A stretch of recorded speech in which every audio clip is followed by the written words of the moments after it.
FreeTP, l'erreur à éviter sur ce jeu qui se trouve dans l'App Store de Pi. Comme vous pouvez le constater, les amis, je suis dans mon application Pi Browser et il y a un jeu qui s'appelle FreeTP qui se trouve dans l'App Store de Pi Browser. Et comme vous pouvez le constater, je suis là, c'est un jeu de fruits qui consiste à accumuler les fruits et pouvoir évoluer dans le jeu. Et ce que vous allez constater, c'est quoi? Quand je suis rentré dans l'application, vous allez constater que il y a plus de 105 421 000 pi qui ont été bloqués dans cette application-là, dans ce jeu uniquement. Les gens le font aveuglément. Je vais vous expliquer pourquoi il faut pas faire cela. Donc, comme vous pouvez le voir ici, voilà ici comment l'application se présente, comme vous pouvez le constater ici. Je vais faire un petit jeu au niveau de l'application. Je vais appuyer sur Open.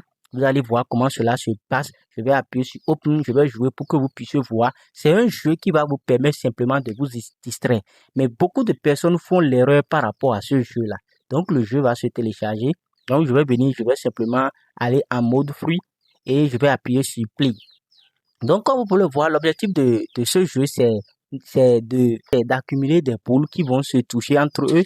Lorsqu'ils se touchent, ils vont maintenant créer d'autres fruits. Et ces fruits-là, au fur et à mesure que vous arrivez à toucher, vous avez cette possibilité de pouvoir mélanger ces boules-là pour évoluer plus vite avec d'autres fruits. Donc, voilà un peu comment le jeu se présente. Maintenant, le jeu propose un système de permettre aux gens de pouvoir vite évoluer dans le jeu. Maintenant, pour pouvoir vite évoluer, avoir un boost, le jeu nous dit que pour pouvoir avoir un boost, il faut que vous stackez vos pi. Mais les gens ne savent pas ce qu'ils sont en train de faire. Comme vous pouvez le constater ici, lorsque je viens au niveau de l'application, regardez, il y a plus de 10 542 162 pi qui ont été stackés. Et lorsque vous appuyez au niveau de la partie stake to boost the pi, lorsque vous appuyez simplement, on va appuyer là. Et là, vous allez constater que ici, vous avez la possibilité de mettre la quantité de pi que vous voulez stacker. Et vous avez ici la possibilité de mettre le nombre de jours que vous voulez votre staking dure. C'est-à-dire le nombre de jours où vous voulez que vos pi soient bloqués. Et là, l'erreur que les gens font, les amis, suivez bien l'erreur que les gens font. Je ne veux pas que vous commettez l'erreur là. C'est qu'ils viennent au niveau de la partie de amount, là on dit de mettre les pi et ils mettent une quantité. D'autres même mettent jusqu'à 1000 pi même. Et on dit maintenant le nombre de jours. Il y a d'autres qui sont venus et ils ont mis jusqu'à 2000 jours. Et l'erreur qu'ils ont fait, c'est quoi? Vous voyez, quand vous appuyez ici, il y a un boost de 1,39%. Et au lieu de 1000 pi, on vous dit que votre staking effective serait égal à combien ici? Serait égal à 1398 pi. Donc, selon eux, ils pensent qu'ils vont gagner 398 pi de bonus. C'est faux, les amis, c'est faux. Et l'équipe a été claire par rapport à cela. Et je ne sais pas pourquoi beaucoup de personnes font de plus en plus verrouiller leur pi. Lisons ceci. L'équipe dit que original staking amount not effective staking pi will be returned after the duration SP note is not pi reward on the protocol level for the staking. Ils disent quoi? Que vos pi que vous avez stacké vous seront retournés à la fin du durée du verrouillage et que aucun pi de bonus ne vous serait retourné.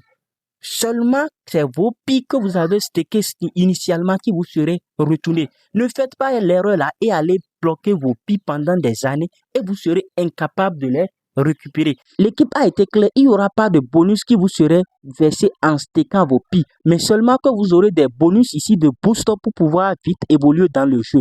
À part cela, vous n'aurez rien. Vous allez simplement perdre votre temps à stacker vos pi et le moment venu où vous voulez vendre vos pi, vous serez incapable de les vendre puisque le jour du déverrouillage n'atteint pas. Prenons l'exemple d'une personne qui verrouille pendant 3000 jours pensant qu'il va augmenter du boost et pensant qu'au niveau du parti effective staking qui va gagner le montant qui se trouve là. Donc ne faites pas l'erreur là les amis. Vous n'aurez pas de retour de pi en les stackant sur FreeTP. C'est juste un jeu qui va vous permettre de vite évoluer dans le jeu, mais pas avoir des bonus sur pi. Je vous dis, regardez ici, ils disent quoi? Stake pi to boost the app is daily ranking during the splitting duration for pi return after the duration end. stake cannot be cancelled early. Ils disent que vos pics que vous allez staker vous seront retournés une fois que la durée du verrouillage est terminée. Si la durée du verrouillage n'est pas atteinte, vous n'aurez pas vos pics que vous avez stakés sur FreeTP. Donc les amis, ne faisez pas cette erreur-là, je vous rappelle. Ne faisez pas cette erreur, venir et bloquer vos SPI au niveau de l'application FreeTP. Parce que je vois beaucoup de personnes font ces erreurs-là. Ils viennent verrouiller leur PI sur cette application, sur ce jeu, sans savoir que pensant qu'ils vont se faire des revenus. Non, vous n'allez rien vous faire. Et comme vous pouvez le constater, il y a plus de 10 millions de PI qui sont stakés là. Regardez, c'est pas moi qui ai dit, c'est l'application. Il est classé numéro 1. Donc les amis, si la vidéo vous a plu, n'hésitez pas à vous abonner, à activer la cloche de notification et me laisser un commentaire. Je vous rappelle que nous avons créé un groupe WhatsApp où nous aidons toutes les personnes qui sont en difficulté dans le domaine de la crypto-monnaie. Si vous êtes intéressé, le lien serait dans la description ainsi que le lien de notre groupe Telegram. On se dit à bientôt les amis. Ciao.